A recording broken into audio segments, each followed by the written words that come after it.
নবীজি সাল্লাল্লাহু আলাইহি সাল্লামকে বলছেন, হে আমার হাবিব, আপনি যার নসল থেকে আসছেন, আপনার যেই পিতা আল্লাহ রাব্বুল আলামিন যাকে দ্বারা আপনার সমাজকে মুসলমান নামকরণ করাইছেন, ওই ইব্রাহিম আলাইহিস সালাম ছিলেন দুনিয়ার সবচেয়ে শ্রেষ্ঠ পয়গম্বরদের মধ্যে মেহমান নেওয়াজি। ইব্রাহিম আলাইহিস সালাম, আল্লাহ বলছেন আপনার কাছে একটা বার্তা দিতে চাই নবীজি, কিয়ামত পর্যন্ত আপনার উম্মতের জন্য কোরআনে এটা থেকে যাবে। আল্লাহ কোরআনে বলছেন, হাল আতাকা হাদিসু দাইফি ইব্রাহিমাল মুকরামিন। ইব্রাহিম আলাইহিস সালামের সম্মানিত একটা মেহমান, এই মেহমানের খবর কি আপনি জানেন নাকি হাবিব? জানেন নাকি মানে আল্লাহ নবীকে আল্লাহ জানাতে চান আপনাকে ইব্রাহিম আলাইহিস সালামের সম্মানজনক একটা মেহমানের ঘটনা জানাচ্ছে। তাহলে বুঝেন তো, আল্লাহ নিজে যখন বলছেন এই মেহমানদারিটা অনন্য, কি ঘটনা? আল্লাহ বলছেন, ইজদাফালু আলাইহি ফাকালু সালামা। ওই মেহমানরা ইব্রাহিম আলাইহিস সালামের বাড়িতে আসলেন, আসার পরে বললেন আসসালামু আলাইকুম। ইব্রাহিম আলাইহিস সালাম তাকালেন, তাকায় দেখে অবাক হয়ে গেলেন। আরে দেখতে শুনতে অভূতপূর্ব সুন্দর, চুলগুলো একদম পরিপাটি, জামা কাপড় ফকফকা ধবধবা, কিন্তু লোকগুলাকে তো আমি চিনি না। যদি মুসাফির হয় তাহলে তো জামা কাপড় ময়লা হবে, চুলগুলো এলোমেলো হবে, সফরের ক্লান্তি থাকবে, লোক চিনি না, কিন্তু পরিপাটি জামা কাপড়। আশ্চর্য ব্যাপার, এইরকম মেহমান তো আমি কখনো দেখি নাই। আশপাশের সব মানুষকে আমি চিনি, কিন্তু এদেরকে চিনি না। আবার সফর করে আসছে, তার কোনো চিহ্ন নাই, এত সুন্দর, এত ফিটফাট। ইব্রাহিম আলাইহিস সালাম সাথে সাথে উত্তর দিলেন, ক্বালা সালামুন কওমুন মুনকারুন। সাথে সাথে বললেন, যারা আমাকে সালাম দিয়েছে আমিও তাদেরকে সালাম দিলাম, তবে তারা আমার অপরিচিত। সালামুন কওমুন মুনকারুন, এরা আমার অপরিচিত, অপরিচিত মানুষের প্রতি সালাম। আল্লাহ বলছেন, জানেন নবী এরপরে কি বিস্ময়কর ঘটনা ঘটলো? ইব্রাহিম আলাইহিস সালাম চিনেন না, পরিচিত নয়। পরিচিত মানুষের সাথে মানুষ মেহমানদারি ভিন্নভাবে করে। ভাবে থাকলে বোঝেন তো, একটা মিসকিন আপনার বাড়িতে এসে বলছে আমার একটু খেতে দাও, একেও আপনি হয়তো দিল লাগছে আপনার খাবার দিবেন, কিন্তু আপনার এমপি সাহেব আপনার যদি বাড়ির মধ্যে আসে, আসার পরে যদি তাকে বলাও লাগবে না, আপনি তাহলে কিরকম লাভঝাপ দেওয়া শুরু করবেন, ঠিক না? শোকেসের থেকে সবচেয়ে ভালো প্লেটটা বার করবেন, কেননা আপনি তাকে চেনেন, তার সামাজিক মর্যাদা বোঝেন। কিন্তু আল্লাহ বলছেন এমন দুইজন মেহমান চিনে না। ইব্রাহিম আলাইহিস সালাম তাদেরকে বসালেন, এরপরে বললেন ফাযাগা ইলা আহলি, এরপরে বললেন আপনারা একটু অপেক্ষা করেন, আমি আসতেছি। ফাযাগা ইলা আহলি, পরিবারের কাছে চলে গেলেন। আল্লাহ বলছেন ফাজাবি আইজিলিন সামিন। নবী ইব্রাহিম বিস্ময়কর এক ঘটনা ঘটালেন।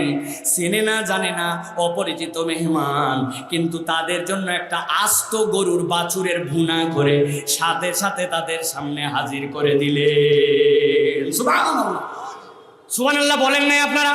কেননা হৃদয় থেকে অনুভব করেন নাই, চিন্তা করছেন গরুর বাছুরের ভুনা, এটা আবার কোনো ব্যাপার হলো?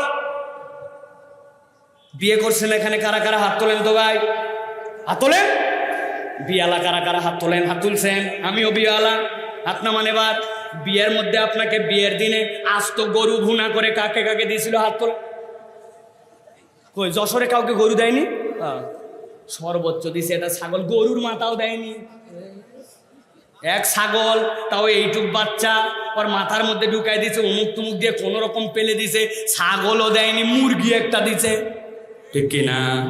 কিন্তু ভেবে দেখেন ইব্রাহিম আলাইহিস সালাম কেমন মেহমান নেওয়াজে ছিলেন।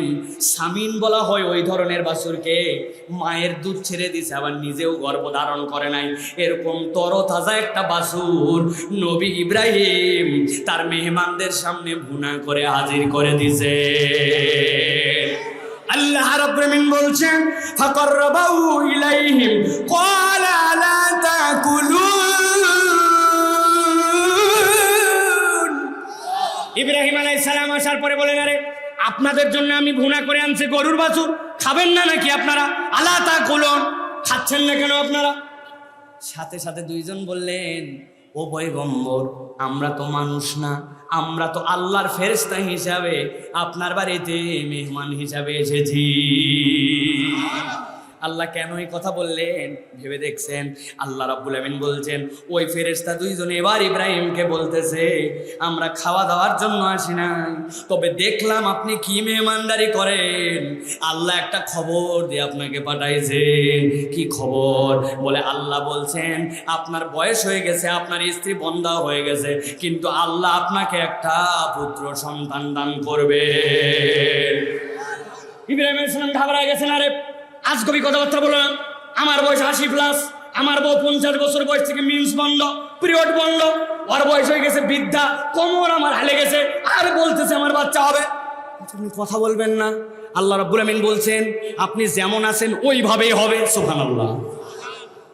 মুফাসসিররা ব্যাখ্যা করছেন, ঠান্ডা মাথায় বোঝেন, আল্লাহ রাব্বুল আলামিন ইব্রাহিম আলাইহিস সালামকে শেষ বয়সে সন্তান দিলেন।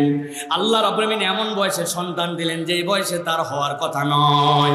আল্লাহ রাব্বুল আমিন এই ঘটনার দ্বারা বোঝাতে চান ইব্রাহিম আলাইহিস সালামের মেহমান নেওয়াজির ঘটনাকে আগে এই জন্য আনছেন, দুনিয়ার মানুষ যদি অসাধ্য কিছু পেতে চাও, বিপদের শেষ সীমানায় পৌঁছে যাও, আল্লাহর রহমতের মিরাকল তোমার জীবনে দেখতে যাও, যেই বান্দা আল্লাহর বান্দাদেরকে মেহমানদারি করবে, আল্লাহ ইব্রাহিমের মতো ওই বান্দার জীবনেও রহমত আর বরকত দিয়ে ভরায়া দিবে।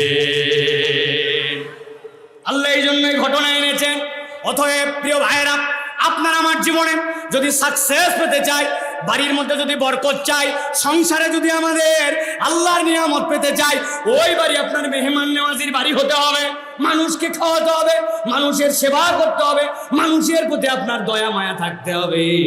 আল্লাহর যেই বান্দাদের বাড়িতে মেহমানদারির চল আছে, যেই স্ত্রী মেহমান খাওয়াতে বিরক্ত হয় না, আল্লাহর দয়া ওই বাড়ি থেকে কিয়ামত পর্যন্ত ফুরাবে না।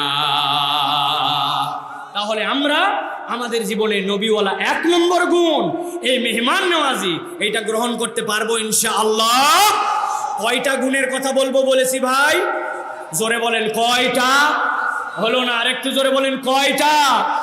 5টা বলছি। কয়টা বাকি আছে? কয়টা? চলবে? চলবে? আল্লাহ আমাদেরকে শোনার তৌফিক দান করেন। তবে তার আগে আপনাদের কাছে আমি 2 মিনিট একটু সময় চাই। প্রিয় ভাইয়েরা, আমাদের এই যে মাহফিল কর্তৃপক্ষ যারা আজকে মাহফিল আয়োজন করেছেন, আপনারা শুনেছেন যে এই যে কুলবাড়ি শঙ্করপুর বিকে হাফেজিয়া মাদ্রাসার উদ্যোগে এই মাহফিল আয়োজন হয়েছে। তারা আমার কাছে ছোট্ট একটা দাবি দিয়েছেন যে হুজুর, আমাদের যে ভাইয়েরা আসছে, এই প্রতিষ্ঠান, এই মাহফিল, এইগুলোর জন্য আমরা কিছু একটু সহযোগিতা চাই। সকলে মিলে আমরা এই মাহফিল, আমাদের এই প্রতিষ্ঠানে একটু সহযোগিতা চাই। যার যা সাধ্যে আছে 100, 200, 500, 1000, কিন্তু কেউ মাহরুম করব না। আপনাদের কাছে আমাদের ছেলেরা একটা ব্যাগ নিয়ে যাবে, সকলে একটু পকেটে হাত লাগান বাবা। বাচ্চাদের কাছে টাকা না থাকলে ওর হাতে 10টা টাকা একটু ধরায় দেন যে বাবা তুই ওই দানের মধ্যে শরীক হ। আমাদের ছেলেরা আপনাদের কাছে যাবে, মেহেরবানি করে সকলে শরীক হবেন। বাকি 4টা বিষয় ইনশাআল্লাহ আমি আলোচনা করব। মাশাআল্লাহ, মেয়েদের মধ্যে আমাদের প্রতিনিধি আছে, সুন্দর পেস্ট কালারের ব্যাগ আছে, ব্যাগের মধ্যে নাম্বার করা আছে। আপনাদের কাছে যাবে, আপনারা শরীক হবেন। সবাইকে শরীক হতে হবে ভাই, কেউ বাদ নাই।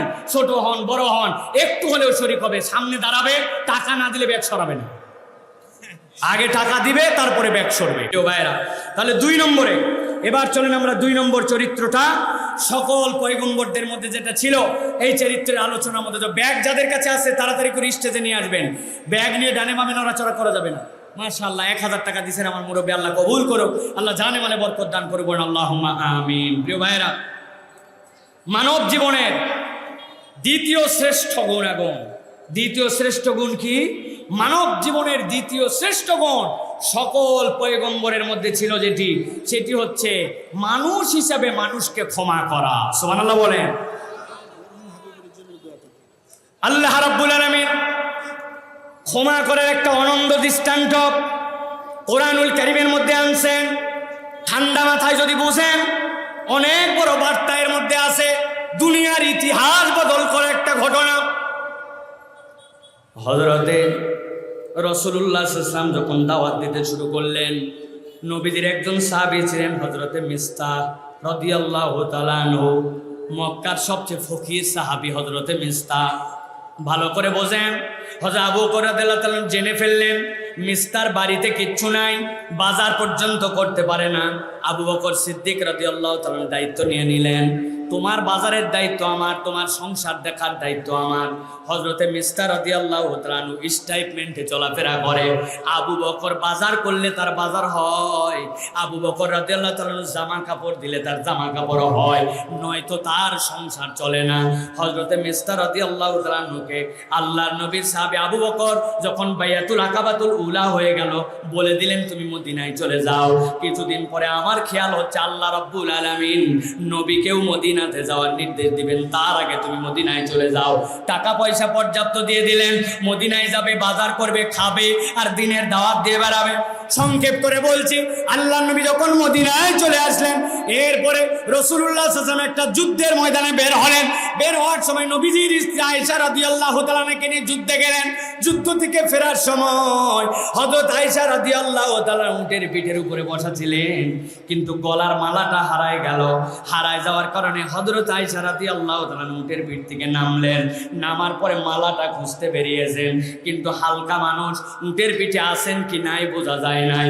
সাথে সাথে উট টান দিয়া সাহাবায়ে কেরাম নিয়ে চলে আসলেন। হযরত আয়েশা রাদিয়াল্লাহু তাআলা পিছনে পড়ে গেলেন। কিছু দূর যাওয়ার পরে তারা টের পেল উম্মাতুল মুমিনিনের মধ্যে নাই। এরপরে তাকে আবার উটের মধ্যে উঠায়া নবীজির কাফেলা আগে চলে আসছে, তিনি পিছে পিছে আসছেন। মদিনার মুনাফিকরা সাথে সাথে রটায় দিল, ইয়াং সাহাবীদের সাথে নবীজির তরুণ স্ত্রী তিনি ঘুরে আসছেন, নিশ্চয় একসাথে না আসার কারণ এই সাহাবীদের সাথে তিনি খারাপ কাজ করে তারপরে মদিনায় আসছে। নাউযুবিল্লাহ। মুনাফিকরা যখন এই বার্তা ছড়ায় দিল নবীজির ইজ্জতের সাথে যাওয়া বিষয়, সাহাবায়ে কেরাম ঘাবড়ায় গেলেন এই কথা শুনে। মুনাফিকদের চরিত্র প্রকাশ পেয়ে গেল। কিন্তু আল্লাহর নবী সাল্লাল্লাহু আলাইহি ওয়াসাল্লাম কথাটা আমলে নিলেন। নেওয়ার পরে বললেন, যতক্ষণ পর্যন্ত আল্লাহ রাব্বুল আলামিন ওহী নাযিল করে আয়েশা রাদিয়াল্লাহু তাআলার পবিত্রতার ঘোষণা না দিবেন, ততদিন পর্যন্ত আমি আয়েশার সাথে কথা বলবো না। মুনাফিকরা তো এটার সাথে বাতাস দিছে, কিন্তু ওই সাহাবী, যেই সাহাবী মিসকিনের মিসকিন হযরতে মিস্তাহ, ওই সাহাবী পর্যন্ত মুনাফিকদের প্ররোচনায় পড়ে গেলেন। পড়ার পরে তিনিও বলতে শুরু করলেন, হলেও হতে পারে। কিসের থেকে কি হয় কেমনে বলবে? ভালো করে বোঝেন। আয়েশা রাদিয়াল্লাহু তাআলার পিতার নাম কি? হযরত আবু বকর রাদিয়াল্লাহু তাআলা। যার খায় যার পরে যদি আল্লাহ মাফ করুক এরকম অপরাধ হয়েও থাকে, তাহলে অন্তত এই ব্যক্তিটার তো এই আক্কেল থাকার কথা যে আমাকে যেই লোক চলায়, আমাকে যেই লোক খাওয়ায়, অন্তত তার পক্ষে নিয়ে আমার এই কথা বলা উচিত নয়। কিন্তু তিনি উল্টা আরো আবু বকরের খেয়ে পড়ে আবু বকর রাদিয়াল্লাহু তাআলার বিপক্ষে, নবীর পরিবারের বিপক্ষে চলে গেলেন। হযরত আবু বকর এই কথা শুনে এত মনে কষ্ট পাইছেন, আবু বকর রাদিয়াল্লাহু তাআলা মদিনায় ঘোষণা দিয়ে দিলেন, আরে যারে খাওয়ায় এই পর্যন্ত আনলাম, দুনিয়ার সবাই আমার মেয়ের বিরোধিতা করতে পারে, কিন্তু মিস্তাহ আমার বিরোধিতা করলো। আমি বেঁচে থাকতে আবু বকরের দরজায় আর মিস্তার কোনো জায়গা নাই। গভীর মনোযোগ দেন, ঠান্ডা মাথায় বুঝেন। আল্লাহ রাব্বুল আলামিন আবু বকর রাদিয়াল্লাহু তাআলা এই কথা বলার সাথে সাথে আয়েশা রাদিয়াল্লাহু তাআলার পবিত্রতার ঘোষণার আগে কোরআনের আয়াতে কারিমা নাজিল করলেন। আল্লাহ রাব্বুল আলামিন বললেন, ওয়ালা ইয়াতালি উলুল ফাদলি মিনকুম ওয়াসসআ আন ইউতু লিল কুরবা ওয়াল মাসাকিন ওয়াল মুহাজিরিনা ফি সাবিলিল্লাহ। আল্লাহ রাব্বুল আমিন সূরা নূরের 22 নম্বর আয়াত অবতীর্ণ করে বললেন, ও আমার সাহাবী আবু বকর, তোমার মেয়ের বিপক্ষে একটু কথা বলছে, কিন্তু এতে তুমি যে বলছো তার জন্য কোনো আমার দুয়ারে আর কিচ্ছু নাই। কিন্তু আমি আল্লাহ জানালাম, যদি তুমি পূর্ণ মুহাজির হয়ে থাকো, তুমি যদি মুমিন হয়ে থাকো, তাহলে এক মুমিন হিসাবে অপর মুমিনের জন্য কখনো দুনিয়ায় কেউ এরকম শপথ করতে পারে না। এই কথাটা তোমার বলা ঠিক হয় নাই। আল্লাহু আকবার। আল্লাহ রাব্বুল আমিন উল্টা আয়াতে কারিমাতে বললেন আবু বকরের জন্য দায়িত্ব কি হবে। আল্লাহ বলেন, ওয়ালিয়াফু ওয়ালিয়াসফাহু। আবু বকরের দায়িত্ব হবে, সিদ্ধান্ত যেহেতু আয়েশা রাদিয়াল্লাহু তাআলার পবিত্রতা অপবিত্রতা আল্লাহর কাছে, কিন্তু আবু বকর যে কথা বলছেন, আবু বকরের দায়িত্ব হচ্ছে ওয়ালিয়াফু ওয়ালিয়াসফাহু, ক্ষমা করে দেওয়া এবং দোষ ত্রুটি উপেক্ষা করা। আল্লাহ এরপরে কঠিন কথা কথা বলছেন, আলা তুহিব্বুনা আন ইয়াগফিরাল্লাহু লাকুম ওয়াল্লাহু গফুরুর রহিম। তুমি কি পছন্দ করো না যে তুমি যদি মানুষকে ক্ষমা করে দাও তোমার আল্লাহ তোমাকে ক্ষমা করে দিবে? সুবহানাল্লাহ। কি বুঝলেন আপনি? আপনার মেয়ের ব্যাপারে যেই লোক অভিযোগ দেয় ওই লোককে আবার আপনি খাওয়ান পড়ান, সে আপনার বিপক্ষে। আপনি তখন বলছেন তোর আর খাওয়া দাওয়া নাই, তোরে আর মাফ করবো না। আল্লাহ আয়েশা রাদিয়াল্লাহু তাআলা পবিত্রতার আগে দায়িত্ব দিচ্ছেন, তুমি দোষ হিসাবে এটাকে ধরো না, বরং তুমি ক্ষমা করো, ক্ষমা করাই তোমার চরিত্র। আর আল্লাহ বলছেন আলা তুহিব্বুনা ইয়াগফিরাল্লাহু লাকুম, তুমি কি চাও না আল্লাহ তোমাকে মাফ করে দেখ? আল্লাহ এর দ্বারা বুঝাতে চান দুনিয়ার মানুষ যখন অপর মানুষকে মাফ করে আল্লাহ রাব্বুল আলামিনও বান্দাকে মাফ করে দেন। সুবহানাল্লাহ। কিন্তু একটু নিজেদের জীবন বিশ্লেষণ করে দেখেন, আমরা ক্ষমা করার চরিত্র থেকে হারায় ফেলছি। আমরা এখন কে কার দোষ কত প্রকাশ করতে পারবো, এইটাই হচ্ছে আমাদের এখন প্রতিযোগিতা, ঠিক না? এত বড় দাড়িওয়ালা মুরব্বী মানুষ আসরের নামাজ পড়ে মোড়ের দোকানে চলে গেছে, ডান পাশে বসছে গীবত কমিটির সভাপতি, বামে সেক্রেটারি, মধ্যে ক্যাশিয়ার আছে না? এরপরে দোষ চর্চা শুরু হয়ে গেল, হুজুর আর বলিস না, এই ইমাম সাহেব এ খারাপ সে খারাপ, এ সমস্যা সে সমস্যা।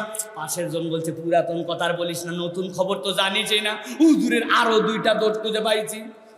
মধ্যে যেটা বসে আছে অনেকক্ষণ ধৈর্য ধরে সহ্য করছে, ধৈর্য করতে ধরতে ধরতে শেষে বলছে শোনো, এগুলা কথা বলা উচিত না, তবে না বলেও পারি না, আল্লাহ মাফ করুক, কথা ঠিক। বুঝেন নাই? এইগুলা কথা বলা উচিত না, না বলেও পারি না, আল্লাহ মাফ করুক, কথা ঠিক। আর কি গীবত করা বাকি থাকলো ভাই? ওরে ধান্দাবাজ আছে কিনা? সারাদিন কাজ নাই, নিজের আমলগুলা সব মানুষকে পার করে দেয়, গীবত গিল্লা ছাড়া ভাল লাগে না। এইরকম নামাজি হাজি সাহেব, এইরকম দাড়িওয়ালা টুপিওয়ালা আমাদের সমাজে এরকম মুসলমান আছে কিনা? নিজের অপরাধের কোনো শেষ নাই, মানুষের দোষ খুঁজে উনি শেষ করতে পারে না। চেয়ারম্যান খারাপ, উপজেলা চেয়ারম্যান খারাপ, এমপি খারাপ, মন্ত্রী খারাপ, অমুক খারাপ। তুমি যে কত বড় খারাপ খবর জানো? বাপ মারার সময় বলে গেছিল, বাবা আমি জমি জমা ঠিক মতো বন্টন করতে পারলাম না, তোর বোনের জমিগুলো ইনসাফ মতো দিয়ে দিস। 50 বছর পার হয়ে গেছে, বোনের জমি ঠিক মতো মিরাজ নামায় বন্টন করে নাই। উনি বিরাট বড় হাজি সাহেব গাজী সাহেব, আর লোকের দোষ ঘুরে বেড়ায়, খুঁজে বেড়ায়, নিজে বান্দার হক নষ্ট করার আসামি, নিজের খবর নিজের নাই। এরকম লোক যশোর অঞ্চলে না আছে? হজে যাবে, যাওয়ার আগে 50,000 টাকা দামের গরু, বিরাট বড় খাওয়া দাওয়ার শেষে বলছে বাবারা আর ফিরতে পারবো কিনা জানি না, আমাকে তোমরা মাফ করে দিও। কৌশল এইটা একটা, 2টা ছেলে তার, 2টা মেয়ে, 10 বিঘা জমি, 1 বিঘা জমি অর্ধেক অর্ধেক করে 2 মেয়েকে ভাগ করে দিয়েছে। দিয়ে বলছে মা আসার সময় তোর জন্য গলার চেন আনবো। নাতিদেরকে বলছে কি লাগবে তোমার নানু বলো, তোমার কি মালা লাগবে না চেন লাগবে? কৌশলে সিস্টেম করে দিয়া 9 বিঘা জমি 2 ছেলে 1 বিঘা জমি বন্টন করে দিয়ে মক্কা শরীফ উনি চলে গেছে। হাজী সাহেব খানায় কাবা দেখার পরে কান্না, হাজির কান্না শুনে পাশে লোকজন ভিড়ে গেছে। কিরে অনেকেই কাঁদে, কিন্তু এই লোক এত বেশি কাঁদে কেন? দেখি তো আমিন আমিন বলি। আশা রাখ দিয়ে 10 বিঘা জমি সিস্টেম করে আল্লাহ মেয়েদেরকে একটু বেইনসাফ করা হয়ে গেছে, মেহেরবানি করে আল্লাহ তুই মাফ করে দে। আল্লাহ ফেরেশতা নামাবে না, কিন্তু যদি নামাই তো ঠাড়ায় 1 থাপ্পড় দে। ফেরেশতা বলতো বান্দা তুই কানতে কানতে যদি খানায় খাবায় বন্যাও এনে ফেলি, বান্দার হক নষ্ট করার গুনাহ আল্লাহ মাফ করে না, ঠিক না? এরকম লোক আছে কিনা আপনাদের? আছে কিনা? বিরাট বড় বুজুর্গ সাজে গেছে, রাস্তার কাজ পাইছিল টেন্ডারে, যেই জায়গায় দেওয়ার কথা ছিল 1 নম্বর পাথর, ওই জায়গায় দিছে 2 নম্বর খোয়া। যেই জায়গায় দেওয়ার কথা ছিল বিটুমিন, ওই জায়গায় মারছে কেরোসিন। যেই জায়গায় দেওয়ার কথা ছিল মোটা রড, ওই জায়গায় দিছে বাঁশে। আছেন এখনো কঞ্চি, বহুত আগে বাঁশ বাদ দিয়েছে। শেষ বয়সে এসে বিরাট বড় দানবীর, বিরাট বড় সমাজ সেবক, আল্লাহর বান্দার হক নষ্ট করে আপনি দানবীর সাজে। খালি কবরে যাইয়ে দেখেন বাটাম একটাও মাটিতে পড়বে না, ঠিক না? একজন বলছে সাম্প্রতিক একটা ছবি ভাইরাল হয়েছে, কি বাংলাদেশে এত গরম, রাস্তার মধ্যে একজন হাঁটতেছিল, জুতার তলার সুপতলি পিসের মধ্যে আটকায় গেছে। দেখছেন আপনারা? একজন বলছে পিঠতলি আটকায় গেছে, আপনি গরম মনে করতেছেন? আরে বাংলাদেশে যে গরম, এই গরমের থেকে বেশি গরম আরো আবুধাবিতে গরম, সৌদি আরবে গরম, মধ্যপ্রাচ্যে গরম। ওইখানে 50-60 ডিগ্রি হয়, কিন্তু ওইখানে তো জুতার তলে আটকালো না। ওদের তো আরো আগে গলার কথা, আমাদের তো কেবল 40। যা আটকাইছে কেন জানেন? যে ভিটামিন দিছে, এগুলো একটাও 1 নম্বর ভিটামিন না। 1 নম্বর ভিটামিন হলে এত তাড়াতাড়ি গলারই কথা না। ওর মধ্যে কেরোসিন আর পোড়া মোবাইলের মিশ আছে। আমাদের টেম্পারেচার কম জন্য টিকে আছে, একটু বাড়াতে আসল খেলা ধরা পড়ে গেছে, ঠিক না? ভণ্ডামি করেন। আল্লাহ রাব্বুল আলামিন এই জন্য বলছেন, তোমার দোষের অভাব নাই। তুমি যদি বান্দাকে ক্ষমা করতে না শিখো, তাহলে আল্লাহ রাব্বুল আমিন তোমাকে ক্ষমা করবেন না। এই জন্য ক্ষমার টেন্ডেন্সি নিজের ভিতরে রাখতে হবে। একবার আরাফাতের ময়দানে আমি বসে আছি, আরাফাতের ময়দানে বয়ান শেষ করছি, করার পরে বললাম একজন আরেকজনকে মাফ করে দেন। এক মুরব্বী বলল, বাবা তোমার ওয়াজ শুনে অনেক ভালো লাগছে, কিন্তু বাবা আমি একটা লোককে মাফ করতে পারবো না, তুমি যাই বলো। এমন কথার কষ্ট আমাকে দিয়েছে, এই কষ্ট আমি জীবনেও বলতে পারবো না। আমি মুরব্বীকে বললাম, তাহলে আল্লাহ আপনাকে মাফ করবে না? বলেন তো, দুনিয়ায় কোনো হুজুরের বলার ক্ষমতা আছে কারে আল্লাহ মাফ করবে আর কারে আল্লাহ মাফ করবে না? আমার বাপের ক্ষমতা আছে এই কথা বলার, কিন্তু আমি একটু ধাক্কা দেওয়ার জন্য কৌশলে এই কথা বলছি, আল্লাহ তো আপনাকে মাফ করবে না, যাতে উনি রিয়েলাইজেশন করতে পারে। আমি বললাম, চাচা সারা জীবন আমাদের ভুল, আর একটা ভুল আপনি আল্লাহর কাছে মাফ করবেন না, আর বলতেছেন আল্লাহ আমার সব গুনাহ মাফ করে দাও, কেমনে সম্ভব? মুরব্বী খানিকক্ষণ দম ধরে রেখে বলছে, তোমার কথা আমার হৃদয়ে ধাক্কা মারছে বাপ। যাও আল্লাহ সাক্ষী রেখে আরাফাতের ময়দানে বললাম, ওই ব্যক্তিকে আমি আমার অন্তর থেকে মাফ করে দিলাম। আমি বললাম, আল্লাহ বলছেন আলা তুহিব্বুনা ইয়াগফিরাল্লাহু লাকুম ওয়াল্লাহু গফুরুর রহিম। এই আয়াতের উপরে বিশ্বাস রেখে আমি আপনাকে বলতেছি, আল্লাহ আপনাকে মাফ করে দিয়েছে।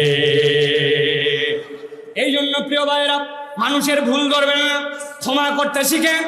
আপনি কি ক্ষমার করবেন?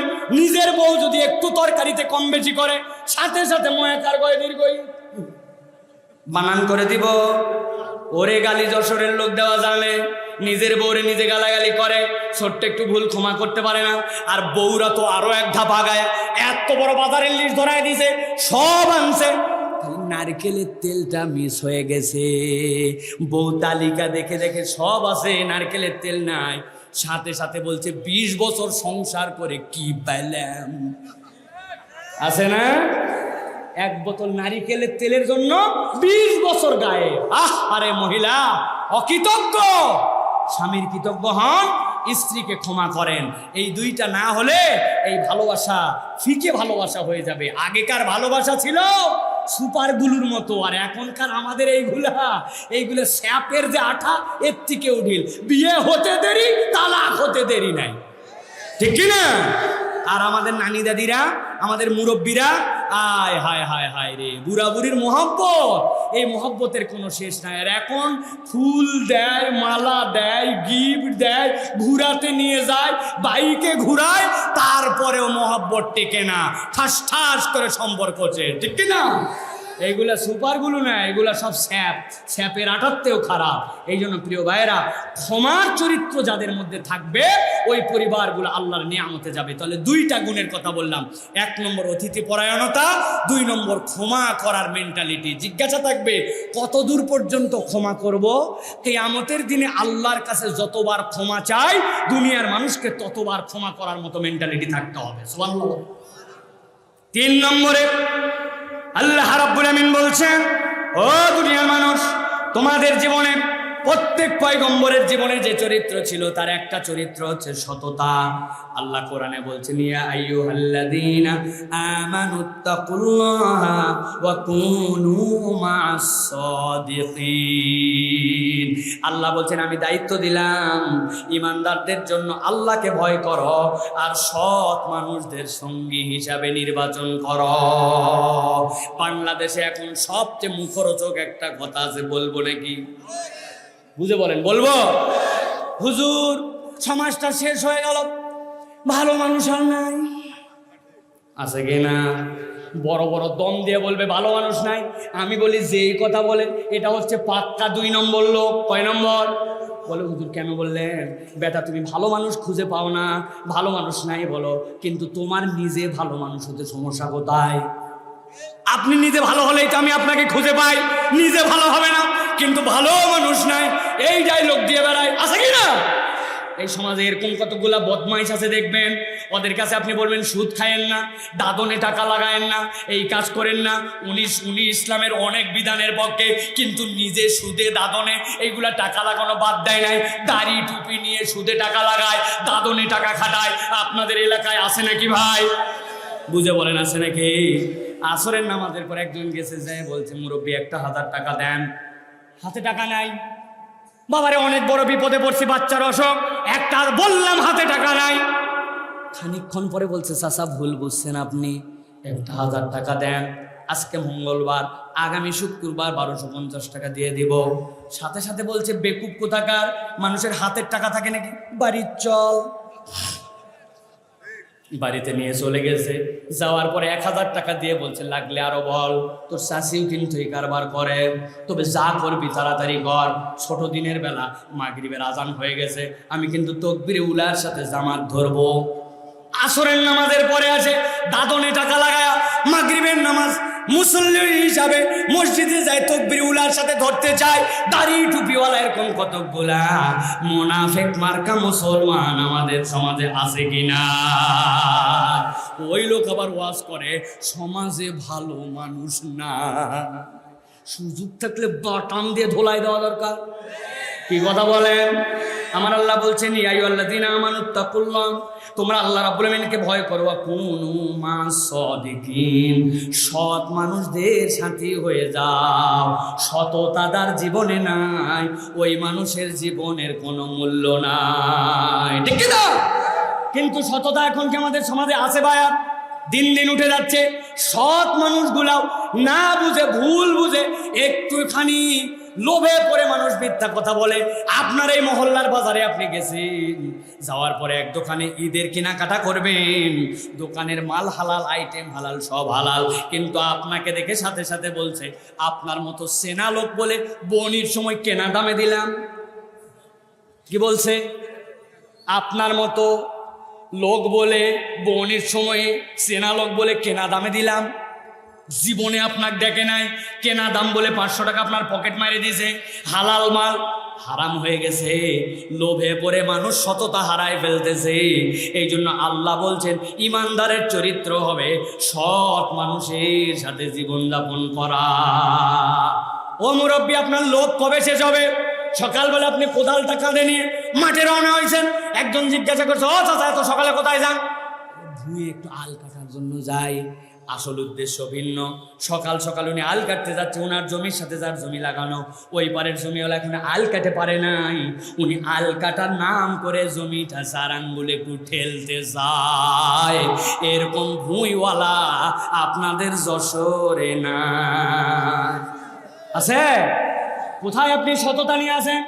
আপনি না ফজরের নামাজ পড়ছেন, আবার জোহরের নামাজ পড়বেন, 1 বিঘার খাজনাকারী সব আপনার ঠিক, কিন্তু 4 আঙ্গুল থেকে আপনি হারামের দিক গেছেন। আল্লাহ বলছেন এটা নবীওয়ালা চরিত্র উম্মতের হতে পারে না। এই জন্য অন্তর থেকে আমাদেরকে সৎ হওয়ার জন্য চেষ্টা করতে হবে। সততা আছে যার জীবনে, আল্লাহর রহমত বরকত আছে তার জীবনে। সুবহানাল্লাহ। সৎ হন, আপনার স্ত্রীর কাছে সৎ, আপনি আচরণে সৎ, মানুষ হিসাবে সৎ, বন্ধুর কাছে সৎ, ব্যবসায়ী হিসাবে সৎ, আল্লাহর কাছে আপনি বুক খুলায় বলতে পারবেন রব আমি গরিব হতে পারি কিন্তু অসৎ নয়। সুবহানাল্লাহ বলেন। সাহাবে কেরাম সৎ ছিলেন, তাদের সততা ছিল অনন্য। জমি বিক্রি করে দিছে, ভিতর থেকে বাড়াইছে কলসি সহ সোনা, ও বলছে জমি সহ সব সহ বেচছি। ও বলছে না না আমি কলসি কিনি নাই, আমি জমি কিনছি, এটা তোমার। উনি বলছে না ভাই আমি যা বেচছি সব বেচছি তোমার। নবীর কাছে বিচার নিয়ে আসছে। আমরা তো বিচার দূরের কথা, আগেই কলসি নিয়ে পালায় চললে ভাঙরা বেটা পাগল ছাগল বলে কি। কিন্তু ওনারা ছিলেন এইরকম সৎ মানুষ। আল্লাহ এই জন্য তাদের ব্যাপারে বলছেন রাদিয়াল্লাহু আনহু ওয়া রাদু আন, আল্লাহ সন্তুষ্ট, তারাও সন্তুষ্ট। আর আমরাও উম্মতে নববীর, আমরা উম্মতে মুহাম্মাদীর। আল্লাহ রাব্বুল রব্বুল আলামিনের এই প্রজন্মের মানুষ আমাদের থেকে বড় সিটার, আমাদের থেকে বড় 2 নম্বর আল্লাহর জমিনে এই মুহূর্তে নাই, ঠিক কিনা? সৎ হতে হবে প্রিয় ভাইয়েরা। আপনি সন্তান হিসেবে সৎ নন। আপনার মা বলছে অমুকের সাথে মিশা যাবে না, আপনি তার সংসারে। আপনার বাপ বলছে অমুকের কাছে যাওয়া যাবে না, আপনি সৎ সন্তান নন। আপনি বাজে, এই তোর বিড়িখোর বন্ধু আছে, বলছে না না আমার বন্ধুরা বিড়ি খায় না, অথচ 2 জন ভাগে যোগে বিড়ি কিনে খায়। আপনি তো সৎ হতে পারেন নাই, আপনি চিটিং করছেন। আল্লাহর কাছে তো আপনার দপ্তরে নাম উঠে গেছে, আপনি চিটিংবাজ। আল্লাহ এই জন্য বলছেন কুন মা সাদিকিন, তুমি ভালো মানুষের সঙ্গে হও। বেশিরভাগ আমাদের তরুণ, আমাদের যুবক, এরা পিতামাতার কথা শোনে না, ঠিক কিনা? এই তো এর প্রজন্মের রোগ, পিতামাতার কথা শোনে না। 200 টাকা চাইছে মার কাছে, কেন? বলে চুল কাটবে। বলে কিসের 200 টাকা লাগে রে চুল কাটতে? চুল কাটতে 30-40 টাকা হলে হয়। বলছে ওইগুলা মগা চুল কাটা, আমি কাটি না। দোকানে গেছে, যাওয়ার পরে বলছে চুল আগে এখানে বাঁধেন, এরপর এদিক দিয়ে চাষেন, এদিক দিয়ে চাষেন, এদিকে 3 টান ওদিকে 3 টান, এইগুলা শক্ত করে খাড়া করে দেন। কুত্তার ডায়রিয়া হওয়ার পরে মোটা লেজ যেগুলা গু শুকানোর পরে যেরকম শক্ত হয়ে থাকে, ওর চুল উপর দিকে এরকম কুত্তার ওই মরা ওই ডায়রিয়া হওয়ার পরে লেজের মতো। এটার নাম দিয়েছে স্টাইল। বাড়িতে আসার পরে মা বলছে এটা কোনো চেহারা হলো? বলছে বেশি কথা বললে বাড়িতেই থাকবো না। আছে না ভাই? রাগ করতেছেন আপনারা? আসে না ভাই? আরে গাবতলির হেল্পার, বাসের হেল্পার, বেচারি ওই গাবতলির বাজারের মধ্যে জিন্সের প্যান্ট বিক্রি হয়, জিন্সের প্যান্টে 5 জন মিলে বিক্রি করে। কিন্না লন খালি শার্ট, বাচ্চা লন খালি শার্ট, 60 টাকা দিয়ে। ওই গরিব মানুষেরা রাস্তাঘাটে বিভিন্ন জাতে কুড়ায় নিয়ে আসে, প্যান্টের এখানে সিরা ওখানে সিরা। আর বড়লোকের সন্তান ঈদের মধ্যে 1500-1600 টাকার প্যান্ট কিনে 5-6 টাকার বেলেট দিয়ে ওইগুলা কাটে হাঁটু বাইর করে, পাশা বাইর করে, সামনে বাইর করে ঘোরে। মুসলমানের সন্তান, তুমি নিকৃষ্ট থেকে নিকৃষ্ট। তোমার এইটা কখনো স্মার্টনেস নয়, তোমার এটা জাহেলিয়া, ঠিক না? লজ্জা হওয়া উচিত। মুসলমানের সন্তান হাত প্যান্ট পরে রাস্তায় ঘুরে বেড়ায়। ওরে হামলুকের বাচ্চা, তোমার জন্য নাভির উপর থেকে তার হাঁটুর নিচ পর্যন্ত ফরজ ছিল, আর তুমি হাঁটুর উপরে কাপড় পরে পুষ্পাস মেরে ঘুরে বেড়াও। তুমি জাহেল, তুমি শয়তানের ভাই, ঠিক না? সিদ্ধান্ত নেন, এরকম সন্তান আপনার বাড়িতে খাবে না। সিদ্ধান্ত নেন, আপনার মেয়ে পর্দা করে না। আপনি কোথায় আছেন? কোন মাস সাদিকিন, আপনার মেয়ে বেহায়ার সাথে ঘুরে বেড়ায়, আপনার মেয়ে পরে বোরখা, আরেকটা বোরখা পরে না, তার সাথে বান্ধবীগিরি করে বেড়ায়। আমার বাড়িতে খাবে আর আমার মেয়ে অন্যের সাথে ঘুরবে, এটা হতে পারে না, ঠিক না? মাহফিলে ওয়াজ শুনতে আসছে, বোরখা পরে, বয়স কত? 60 বছর, চোখ বান্ধা, হাত মোজা, পা মোজা, সাথে একটা নিয়ে এসে 20 বছরের, ওইটা মশারির কাপড় পরে আছে। কি জন্য? যেন মা উল্টায় না পড়ে, এই জন্য হাত ধরে নিয়ে এসে। এই মহিলা, আপনার পর্দা ফরজ, আর আপনি এরকম মহিলার সাথে নিয়ে আসছেন। আপনার জন্য হাত মোজা না পড়লেও গুনাহ নাই, পা মোজা না পড়লেও গুনাহ নাই। শাহওয়াত চলে গেছে, 50 বছর পার হয়ে গেছে আপনার, আর আপনার মেয়ের জন্য ওভার ফরজ। আপনি এরকম করে বলে, বাবা আমিও বিয়ের পরে পর্দা করছি, আমার মেয়েও বিয়ের পরে পর্দা করবেনি। আসেন আপনার এলাকায় বেহায়া কোথাকার। আপনার 14 জনের বাইরে দেখা করা যাবে না। আপনি হুজুরের সামনে চলে আছেন, আপনি মুখের সামনে চলে আছেন, লজ্জা লাগে না আপনার? বেহায়া, নির্লজ্জ। কিসের আধুনিক হয়েছেন আপনি? 3 পিস পরার নাম পর্দা নয়। ওই উপর দিয়ে একটা জিলবাব পড়তে হবে, যেটাতে আপনার মুখ ঢাকা থাকবে। 14 জনের বাইরে আপনি দেখা করতে পারবেন না, আপনি বেহায়া। ওয়াজ শুনতে আসছি আমরা, মসজিদে চলে যাচ্ছে হাজী সাহেব নামাজ পড়ার জন্য, ওনার বাড়ির পর্দা নাই, কিচ্ছু নাই। আল্লাহ বলছেন ইয়া আইয়ুহাল্লাযীনা আমানুত্তাকুল্লাহ, আল্লাহকে ভয় করো, ওয়া কুনু মা'আস সাদিকিন, ভালো মানুষের সাথে হও। আপনার বউ তো জীবনে ভালো পর্দা কাকে বলে ওরকম কারোর সাথে মিশেই নাই। ওর মিশা তো ইউটিউব, ওর নায়িকার নাম হচ্ছে ইন্ডিয়া, ওর বাংলাদেশের বিখ্যাত নায়িকা হচ্ছে ওর পছন্দের তালিকায়। ওই রকম 3 পিস পরে ওরকম ঘুরে, মনে করছে এটার নামই পর্দা। বেকুব, মাথা কাটান, মাথা কাটান, দায়ুস হয়ে যাবেন আল্লাহর কাছে, জান্নাত জুটবে না। এটা নবীওয়ালা চরিত্র, ভালো মানুষের সাথে সম্পর্ক রাখতে হবে। আপনার স্ত্রী কোন ফ্যামিলির সাথে মিশবে? হুজুরের ফ্যামিলি। ওই জন্য হুজুরের ফ্যামিলি ঘৃণা লাগে। ইমাম সাহেব, মুয়াজ্জিন সাহেবের ফ্যামিলি ব্যাকডেটেড, এরা সব ঢাকে থাকে সবসময়, আর আপনি সবসময় খুলে থাকেন। আপনি এখনো স্মার্টনেস কাকে বলে শিখেন নাই। যে ইসলাম পালন করে সে স্মার্ট, আর যে ইসলাম পালন করে না সে শয়তানের অনুসারী, ঠিক কিনা? রাগ করতেছেন আপনারা? রাগ করেন, একটু আল্লাহর রাসূলের পা ধরি, রাগ করেন। রাগ করেন, কতদিন বেরাগ হয়ে থাকবেন? পর্দা বোঝেন না, পুশিদা বোঝেন না, বেহায়া। লজ্জা লাগে না? আল্লাহ যাকে দেখতে বাধ্য করে নাই, আপনি তার সামনে দিয়ে ঘুরে বেড়ান। আপনার বাড়িতে পুরুষ মানুষ নাই? আপনার বাড়িতে মেহমানদারি করার জন্য অন্য মানুষ নাই? আপনার বউ ঢং ঢং করে চলে আছে, বেহায়া কোথাটা। আল্লাহ আমাদেরকে বুঝ দান করে বলেন আল্লাহুম্মা আমিন। 3 নম্বর বললাম, এবার 4 নম্বর গুণাগুণ বড় গুরুত্বপূর্ণ। আল্লাহ রাব্বুল আমিন বলছেন, দুনিয়াতে যত পয়গম্বর ছিলেন সব পয়গম্বর ইনাবাওয়ালা ছিলেন। কি ছিলেন? বলেন আমার সাথে, বলেন ইনাবা। একটা গুণ ছিল ইনাবা। আবার বলেন, জোরে বলেন, ইনাবা। ইনাবা মানে কি?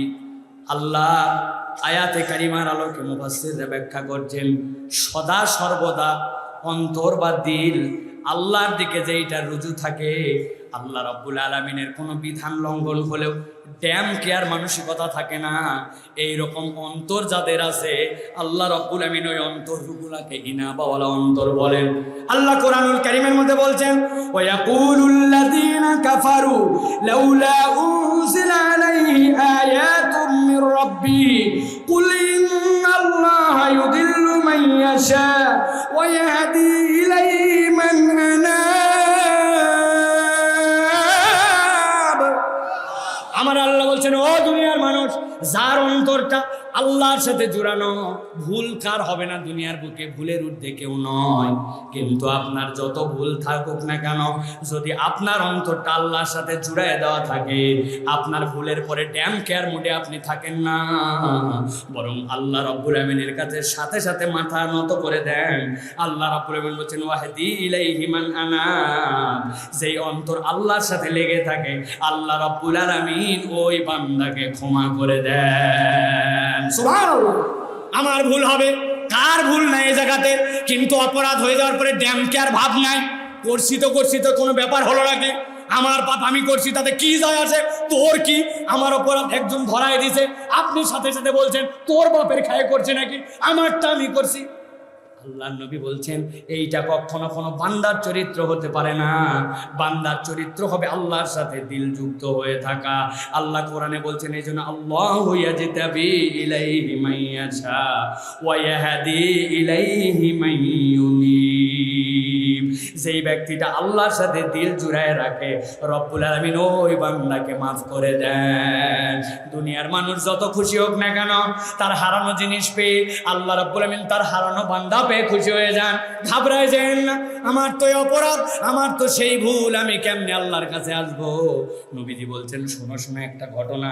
1 লোক 15 দিনের খাবার নিয়ে রওনা হয়ে গেছে, মরুভূমি পার দিবে। ওই উটের পিছনে তার সকল খাবারগুলা বেঁধে দেওয়া আছে। 7 দিনের পথ পার হয়েছে, খেতে খেতে 7 দিনের খাবার শেষ।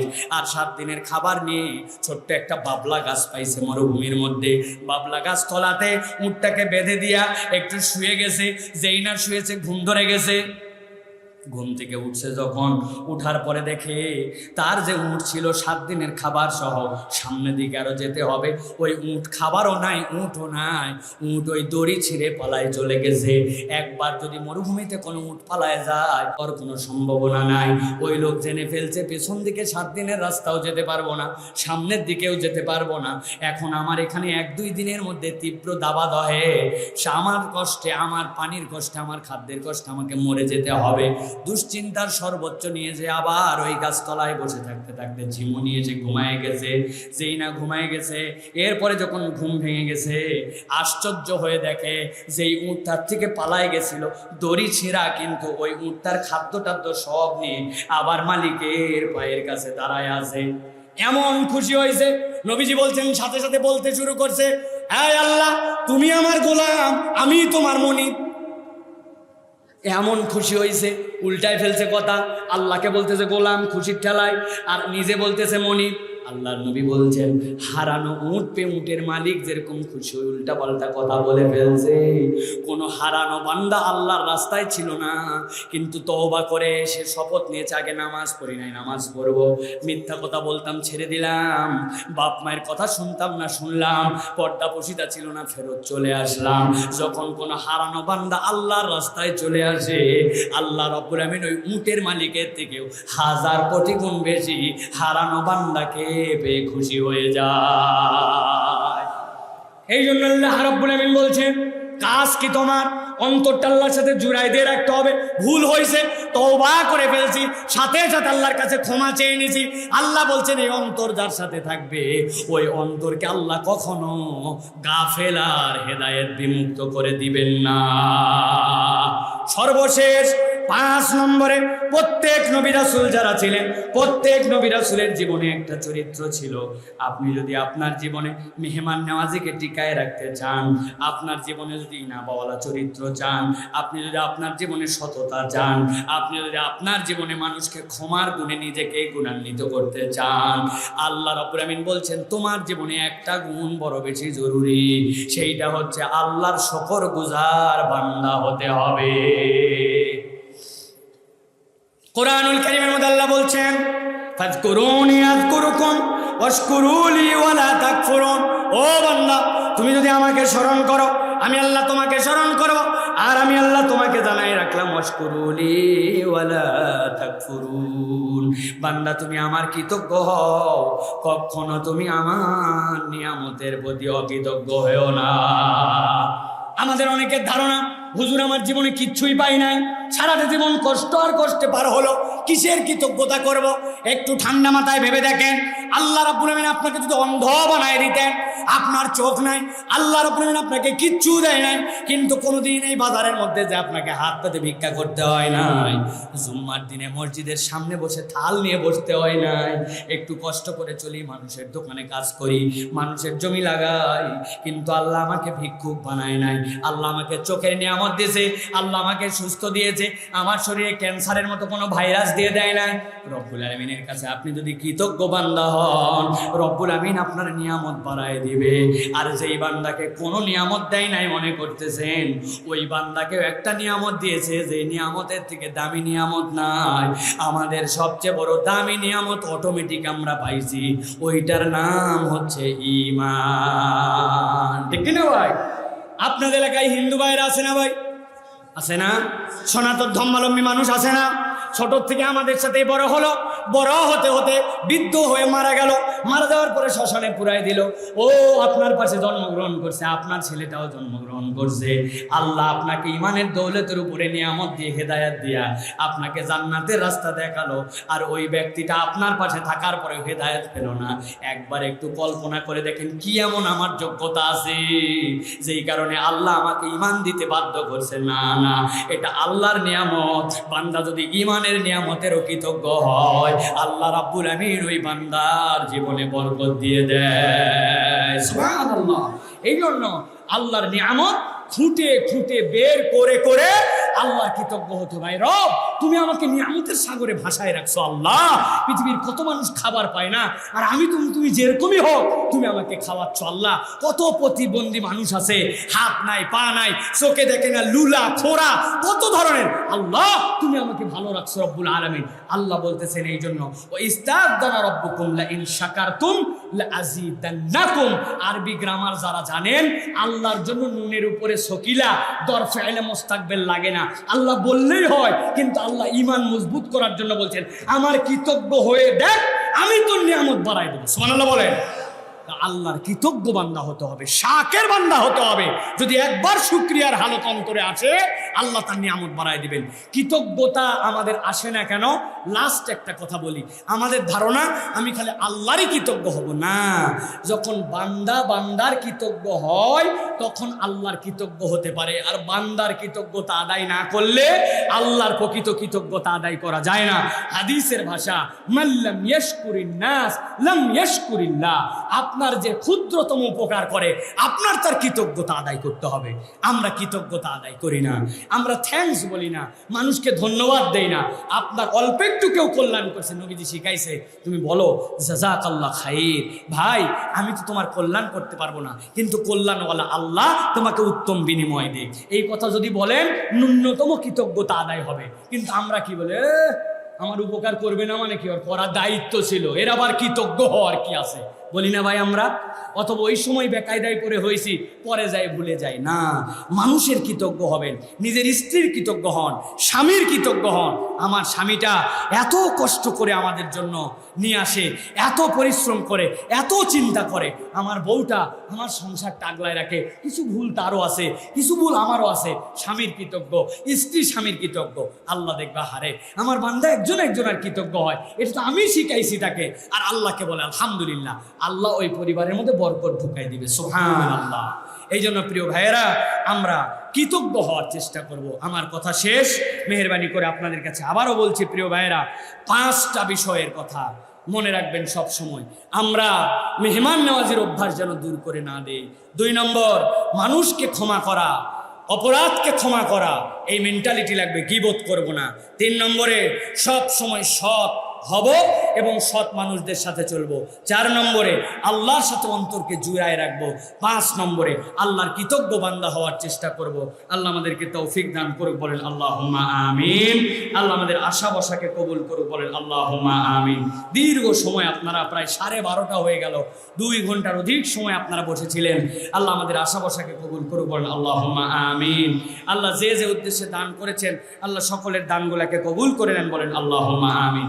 আমরা মাহফিল শেষ করব, তবে যাওয়ার আগে সুন্নত তরিকায় আমরা মাহফিল ভঙ্গের দোয়া পড়ে তারপরে উঠে যাব ইনশাআল্লাহ। আমরা সকলে একটু সকলের জন্য দোয়া করি।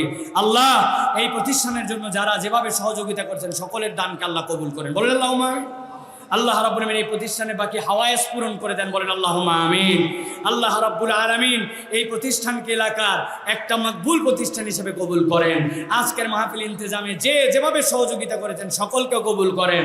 আমার সভাপতি সাহেব সহ কমিটির দায়িত্ববৃন্দ, ভাই ব্রাদাররা সহ যেই ভাইরা আমাদের সহযোগিতা করছেন আল্লাহ কবুল করুক, আল্লাহুম্মা আমিন।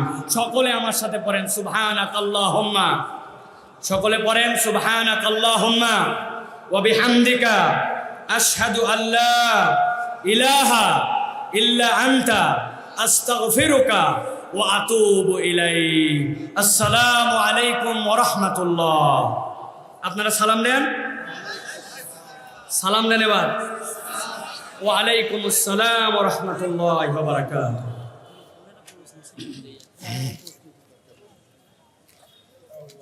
আপনারা মাহফিলটা সমাপ্ত ঘোষণা করেন সভাপতির পক্ষ থেকে। মাইক দাও সভাপতির পক্ষ থেকে, ভাই বলুক।